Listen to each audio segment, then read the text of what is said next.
Hello. So today I wanted to take up just a couple of minutes of your time. And before I go any further, thank you for taking time out of your day to watch this. It's valuable. It's precious time. It's priceless, actually. So thank you for taking a moment and just kind of checking this out. So and because I respect and honor your time, I'm doing everything I can to keep these lives minimum. And so for today, I wanted just to kind of briefly touch on the concept of giving a man a fish and feeding him for a day versus teaching him how to fish so he can eat. I don't know if it's for a year or for the rest of his life. To me, if you're teaching him how to fish, he knows how to eat for the rest of his life, right? Anyway, so that is really what I wanted to talk about today and how it relates to health and wellness. This is something that I have really taken to heart years ago because I refuse to accept the fact that you or I are relegated to our family's medical history. I do not believe that that's our destiny or that's our fate. Destiny is something you can actually affect your destiny, but our fate, I do not believe we are fated to our family's medical history. And quite frankly, everything that I shared in my last live, which was breast cancer, like I said, I had several forms of cancer.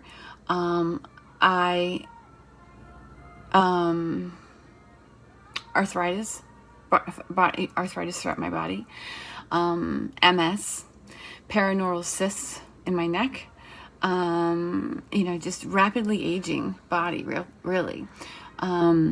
Because I was even told, I think I mentioned to you guys that I was told that I had my cervix was that of an 80-year-old when I was in my 40s. And then the fact that I have osteoporosis and have been told that my, bones are older than some 80-year-olds. So I'm like, something's up here. Something is up here. So, but nevertheless, that was yesterday's live. Today's live is along the lines of, like I said, this is about the fact that we are not relegated to our family's medical history. Or for that matter, we're not relegated to degenerative illness. This is my fundamental belief. I stand by it. When people work with me, this is the commitment that they get, that when we work together, you get the results. And if you don't get the results, we keep working together. That's just how it goes. There's a life that calls to you. And your health is not the reason why you're not going to get it. That's not going to help. You are going to achieve what you see when you're on my dime. When you're working with me, that's what you get. You're going to get what you want. So that said, teaching, but that has, so that's part of the reason of feeding versus teaching. So when we come to the body and we are just choosing symptom relief, and look, symptom relief matters. It matters. Being comfortable in your skin is important. But yet when you're I keep messing this up. When you're feeding the body, when you're just focused on symptom relief, generally you are aligned with fear of what could happen. Fear aligns us with control. And I'm going to say more tomorrow about this when it comes to the quick fix and our expectations. And I'm going to give you some examples of that. But in the meantime, I want to just kind of plug into the difference between feeding versus teaching. So when you feed the body and you give it the symptom relief, we have to keep coming back and doing more and more and more. And when we're so hyper-focused on what it is we're, controlling, that we lose sight of the rest of the body, even if you're using a natural remedy. Even if you're using a natural remedy. Natural remedies do not mean holistic. Natural remedies mean natural. Holistic means you're working with the entire system. And that means you're taking into consideration, so I'm going to give you a little blending secret here when I work with oils. You're taking into consideration something like digestion and lymph, brain, immune system, circulatory system, nervous system, whatever's going on. So you're factoring in the symptom, but you're also taking into account how the body is going to break down this oxidative stress and eliminate it.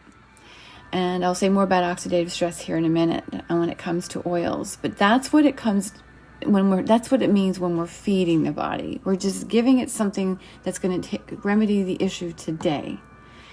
But when you're teaching the body, which is the revolutionary aromatherapy way, you're giving it the information that it needs to not only relieve symptoms, but as I just demonstrated, you're factoring everything else and you're reminding the body of its natural abilities. There's a document that I have it's more of a handout. It's a PDF that I produced for a class that I recently taught. If you would like that, please put a P in the comments below and I will send that to you.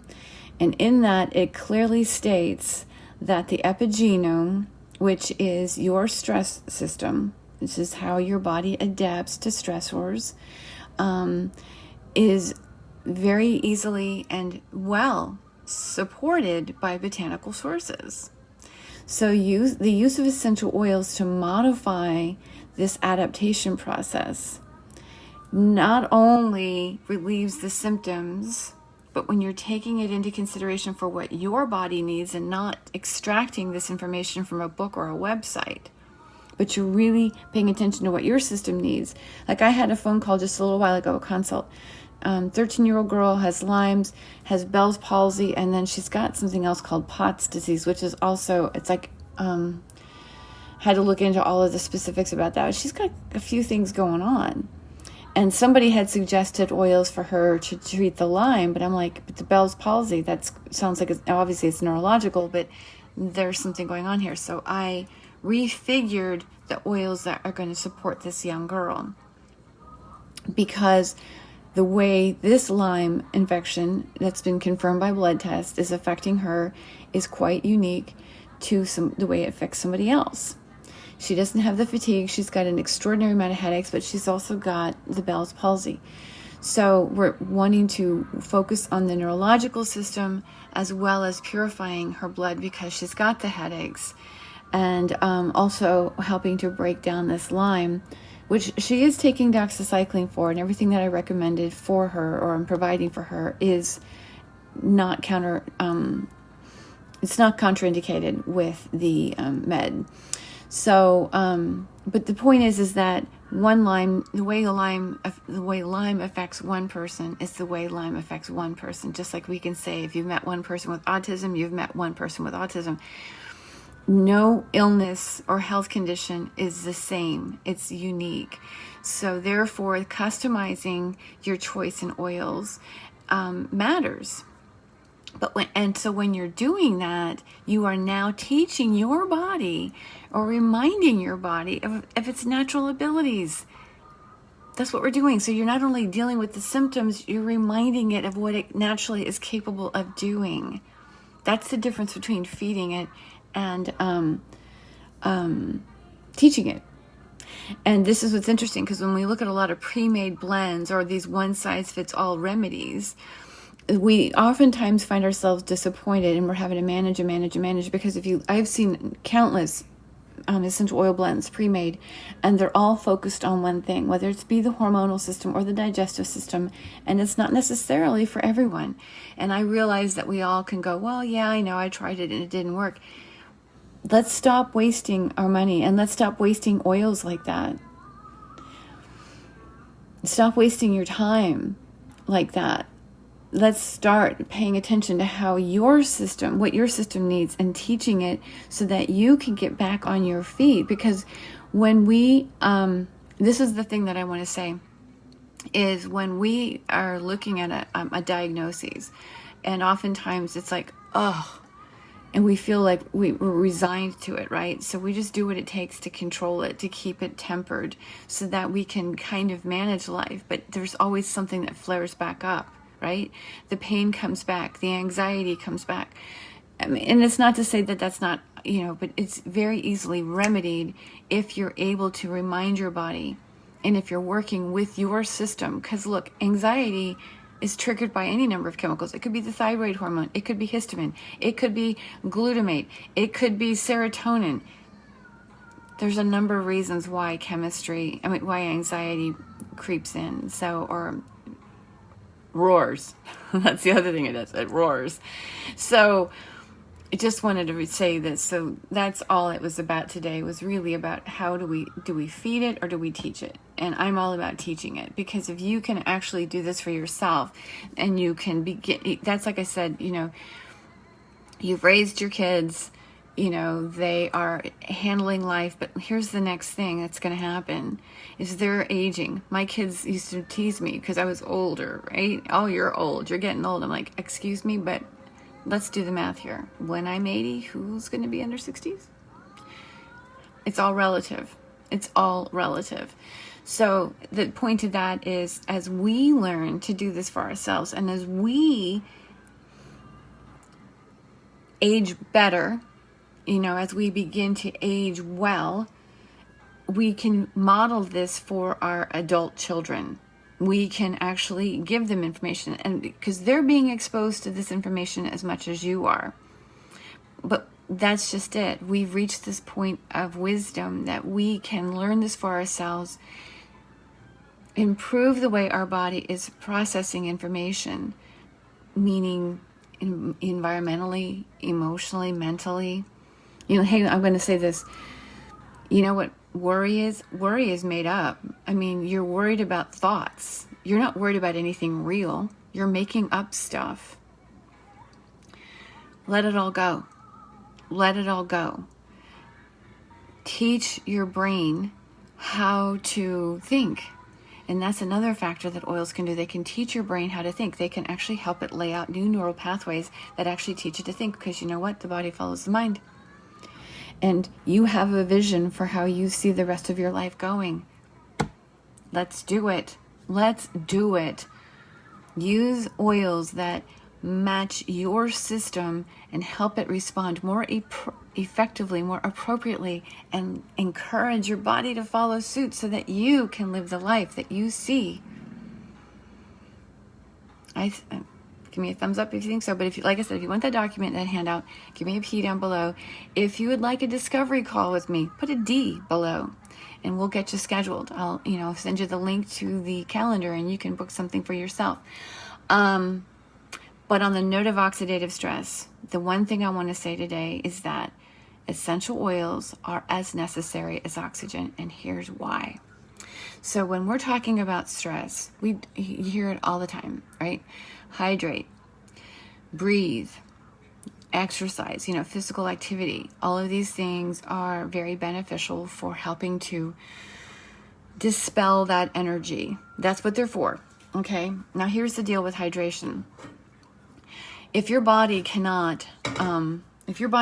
if your body is stressed, one of the chemicals in the brain that's part of this stress response is dopamine. Dopamine is required to help regulate fluids in the body, which means it helps to it helps the body to absorb water. And one of the purposes of water is to purify the blood.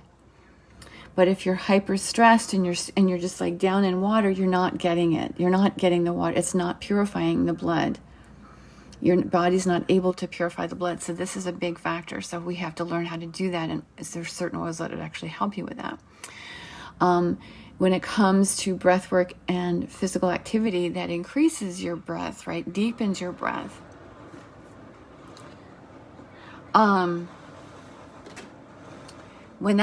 As far as that is concerned, when you are stressed, back to the stressors. So when our body's reacting to stressors, I don't like to use the phrase stressed. When your body is reacting to stressors, it's not getting a full use of your water that you're drinking, and it's rapidly going through oxygen. Okay, so the reason why essential oils are as necessary as oxygen, and I talk about this all the time on Clubhouse, is because when you are reacting to stressors, or your brain is, it's having to convert chemicals that are normally, so it converts chemicals. So the chemicals in your body are used for both anti-inflammatory benefits as well as inflammatory. So, pardon me. So dopamine, we'll go back to dopamine. Dopamine is used for good things, right? Meaning anti-inflammatory. It has anti-inflammatory benefits just like cortisol, and it has inflammatory benefits just like cortisol. So the body has to convert these chemicals. It has to oxidize them to become inflammatory. And this is in response to a stressor. To oxidize the chemical to be inflammatory, it's using up your oxygen stores. So breath work and physical movement are good because they do increase your intake of oxygen, but you're not replenishing yourself. It's kind of like having a debt and you're trying to catch up on a debt. You're in debt with your oxygen. But when you use essential oils, you can now help your body shift into a rest and digest state. It helps to ease you into that rest and digest state. So you're not oxidizing chemicals as rapidly. It helps to put you, when you go into that rest and digest state, your body's not oxidizing these chemicals and producing high levels of oxidative stress. So that is why they are as necessary as oxygen. So incorporating them into your breath work, into your physical activity, helps to slow that stress, and then also afterwards helps to slow that stress response down, so that when you are taking in oxygen and you are smelling the roses and you are enjoying your breath, you're getting more oxygen. You're no longer you're no longer behind the 8 ball. You're getting ahead. You have more oxygen that will increase blood flow, that will keep your skin healthier. Does all kinds of amazing things. That is why they are as necessary as oxygen. So you just got a double live today, but that's okay because I got more tomorrow. Anyway, thank you for investing your time. Thank you. Let me know if you have any questions. P for the phenol handout. D for a discovery call. Let's do this. You've got this. I'm here for you. Let's have a rockin' Saturday evening and happy Sunday to you.